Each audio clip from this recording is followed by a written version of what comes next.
हम बात कर रहे थे state transition matrix. State transition matrix क्या है, कौन कौन से मेथड से कैलकुलेट हो सकती है, और हमने दो मेथड वहां पे स्टडी किए थे। One is called Laplace inverse method, that is SI - A whole inverse Laplace inverse, and then series summation method जिसमें हमने e to the power at को फॉर्मूले से सॉल्व किया था कि 1 + a + 1 + at + a square t square by factorial 2 + a cube t cube by factorial 3 as on। Now in this lecture हम लोग बात करने वाले हैं स्टेट ट्रांजिशन मैट्रिक्स के अनदर इंपॉर्टेंट मेथड जिसको हम यहां पे बोलते हैं मॉडल मैट्रिक्स मेथड, कि मॉडल मैट्रिक्स का यूज करके किस तरह से आप एसटीएम को कैलकुलेट करेंगे। और जब हम इस मेथड में जाएंगे तो हम यहां पे और भी वैल्यूज देखेंगे, लाइक आइगन वैल्यूज क्या होती हैं, कैसे कैलकुलेट की जाती हैं, आइगन वेक्टर्स क्या होते हैं, डायगोनल मैट्रिक्स किसे कहते हैं, कैसे बनाई जाती है, वो सब चीजें हम यहां पे समझने वाले हैं। राइट, तो चलिए स्टार्ट करते हैं state transition matrix using model matrix method.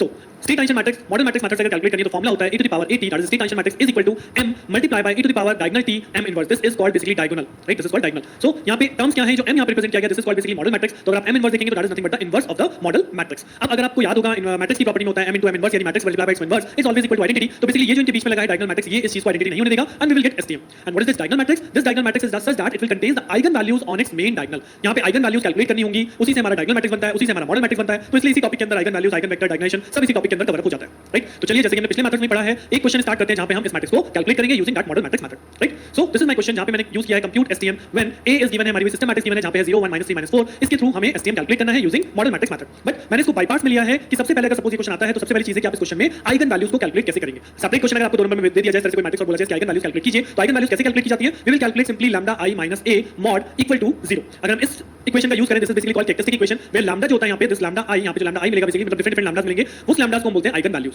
Right, तो यहाँ पे अगर आप इस इक्वेशन को सॉल्व करें तो ये सिमिलर मैनर में सॉल्व होने वाली है जैसे हमने पहले बनाया था SI - a। तो सेम चीज है लैम्डा i - a, यानी लैम्डा देन i को हम चूज करेंगे based on the size of a का साइज है 2/2 है, तो i भी मेरी 2/2 की आइडेंटिटी मैट्रिक्स हो जाएगी, -a is what 0 1 -3 -4। राइट, उसके बाद आप यहाँ पे लैम्डा i - a मैट्रिक्स को हम सॉल्व कर रहे हैं, इसको कैलकुलेट कर लेंगे तो ये हो जाएगा lambda then 0 0 -1, this become -1, then here it is +3 and the last vector becomes lambda lambda -4 यानी कि +4। तो this become the matrix lambda i - a। अब इस मैट्रिक्स का मुझे करना होगा mod and then it is equal to 0। तो मॉड वैल्यू कैसे निकालेंगे, lambda into lambda +4 -1 into 3 that is equal to 0। तो ये मॉड वैल्यू मुझे मिलेगी लैम्डा स्क्वायर +4 लैम्डा और यहाँ पे हो जाएगा +3 इज इक्वल टू 0। तो पहली चीज थी कि गिवन मैट्रिक्स से हम आइगन वैल्यूज कैसे कैलकुलेट करें, तो हमने simply lambda i - a mod calculate करना है, पुट इट इक्वल टू 0। तो मुझे इस तरह की क्वाड्रेटिक इक्वेशन यहाँ पे मिल रही है और इस क्वाड्रेटिक इक्वेशन के अगर आप रूट्स करेंगे so will you get two values like lambda 1 is equal to -1 and lambda 2 is equal to -3। These two values are basically called eigen values. Right, so this is the way अगर आपको question आ जाए केवल eigen value calculate करने के लिए, तो यहाँ पे आप आइगन वैल्यूज कैलकुलेट कर सकते हैं। Now after calculating eigen value हम कैलकुलेट कर सकते हैं आइगन वेक्टर। सो आइगन वैल्यूज मेरे पास अवेलेबल है, आइगन वेक्टर कैसे कैलकुलेट करूंगा, तो आइगन वेक्टर कैसे कैलकुलेट होता है, वेक्टर हमने पहले भी देखा, वेक्टर क्या होता है, vector is nothing but a single column और उसके अंदर आपकी सभी आइगन वैल्यूज अवेलेबल होती हैं। सभी आइगन वैल्यूज का मतलब है कि यहाँ पे जितनी आइगन वैल्यूज हैं उतने ही आपके वेक्टर फॉर्म होते हैं। और अगर मैं बोलूं यहाँ पे सपोज दो आइगन वैल्यूज है तो इसका साइज होगा 1 cross 2।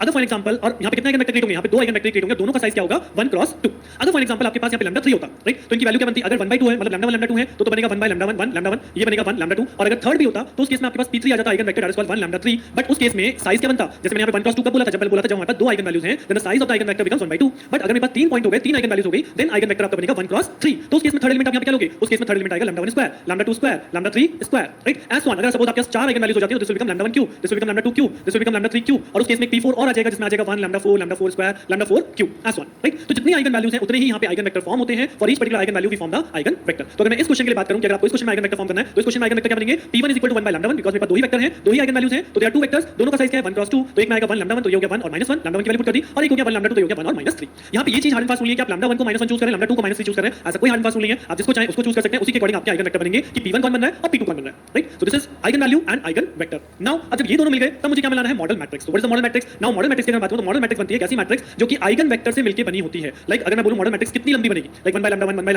Lambda 1 square, lambda 1 cube, कहां तक मुझे बनानी है, 1 by lambda 2 square, lambda 2 cube as on, 1 by lambda 3 square, lambda 3 cube as on. तो बेसिकली कर क्या रही है, ये कर रही है कि अपने पास आइगन वेक्टर जो हैं उन आइगन वेक्टर्स की मैट्रिक्स जो बन जा रही है that is called model matrix. तो अब आपके पास मॉडल मैट्रिक्स का साइज कैसे क्लासिफाई होता है, सेम चीज की model matrix is always a square matrix. तो आपके जितने आइगन वेक्टर हैं वो आइगन वेक्टर यहां पे आ जाएंगे। तो यहां पे p1 और p2 दो ही आइगन वेक्टर है मेरे पास, तो p1 की वैल्यू क्या है 1 और -1 और p2 की वैल्यू क्या है 1 और -3। तो this is the model matrix जो कि फॉर्म की जाती है आइगन वेक्टर से।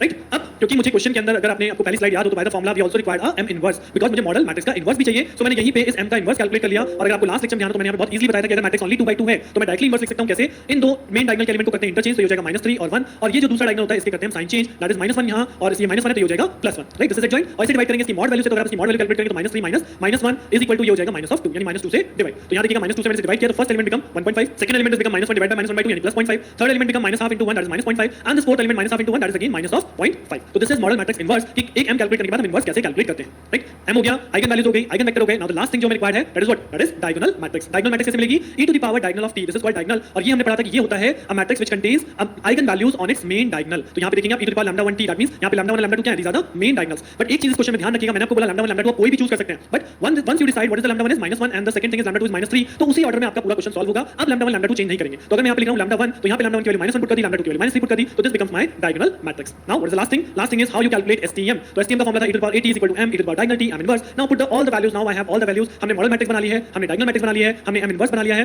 राइट? तो सारी वैल्यूज हमारे पास बन चुकी है। Now you will simply multiply matrix bye matrix, like कैसे करते हैं? रो बाय कॉलम। तो ये हो जाएगा 1 into e to the power -t, तो ये हो गया e to the power -t, then 1 into 0 that is 0, then 1 into 0 0 1 into e to the power -t by t, तो ये हो गया e to the power -ct, then -1 into e to the power -t, तो ये हो गया e to the power -t, और -1 into 0 -3 into this, तो ये हो जाएगा -3 into e to the power -3t, right? और फिर इसमें आप मल्टीप्लाई करोगे 1.5 0.5 -0.5 -0.5, तो जैसे आप इस फर्दर मल्टीप्लिकेशन पे जाओगे तब आपको फाइनल रिजल्ट मिलेगा what is the state transition matrix. Okay, so this is the last result जो आपको मिल जाएगा, that is the state transition matrix using model matrix method. तो इसके अंदर आपको आइगन वैल्यूज कैसे कैलकुलेट करनी है, आइगन वेक्टर कैसे कैलकुलेट करने हैं, या मॉडल मैट्रिक्स कैसे कैलकुलेट करनी है, सब चीजें आपको यहां पे गो थ्रू हो गई हैं जो आपके सिलेबस में एक-एक स्टेप में लिखी हैं, eigen values, eigen vector, diagonalisation, right? After this अगर आपके पास क्वेश्चन आता है पेपर के अंदर कि STM कैलकुलेट करना है, they mention model matrix method, उस केस में आप इस मेथड का यूज कर सकते हैं, वेयर नाउ यू नो कैसे आइगन वैल्यूज कैलकुलेट करनी है, आइगन वेक्टर कैलकुलेट करने हैं और डायगोनलाइजेशन कैलकुलेट करना है। इस लेक्चर में इतना ही। नेक्स्ट लेक्चर में आपके साथ मुलाकात होगी जहां पे हम लोग बात करेंगे further topic that is time response of our state space system and transformation of our state space system, कैसे कैलकुलेट किया जाता है, राइट? तो स्टे ट्यून्ड विद मी, मिलते हैं नेक्स्ट लेक्चर में। Thank you.